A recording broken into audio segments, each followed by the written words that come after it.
Partai Aceh Lemboy 2. Syedaralun, proses penghitungan suara pemilu di Biren pada sejumlah TPS memang dimulai rata-rata pada pukul 14 waktu Indonesia bagian Barat. Pada Rabu 14 Februari 2024, proses penghitungan ternyata sampai hari ini, yaitu Kamis 15 Februari 2024, baru selesai dilakukan.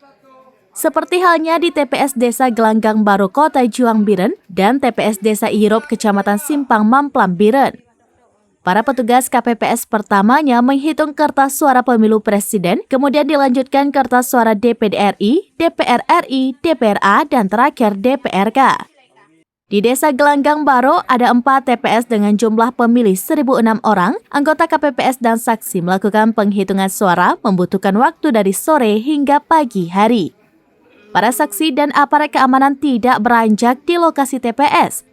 Saat penghitungan suara, sesekali muncul gelak tawa. Pembaca kertas suara usai menyebutkan partai nama calon ditusuk tetap menanyakan sah kepada para saksi. Setelah suara sah terdengar, baru para anggota KPPS lainnya mencatatkan pada lembaran formulir ukuran besar. Begitu juga di TPS kawasan Desa Irop, Simpang Mamplam. Di desa tersebut ada 2 TPS dengan jumlah pemilih 400 orang. Kegiatan penghitungan suara baru selesai pada Kamis 15 Februari 2024 menjelang subuh.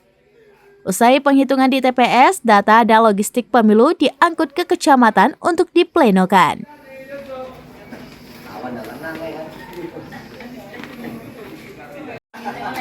Nomor 22. Dari Biren, Yusmandin Idris, Serambinews.com. Download Tribun X sekarang. Menghadirkan lokal menjadi Indonesia.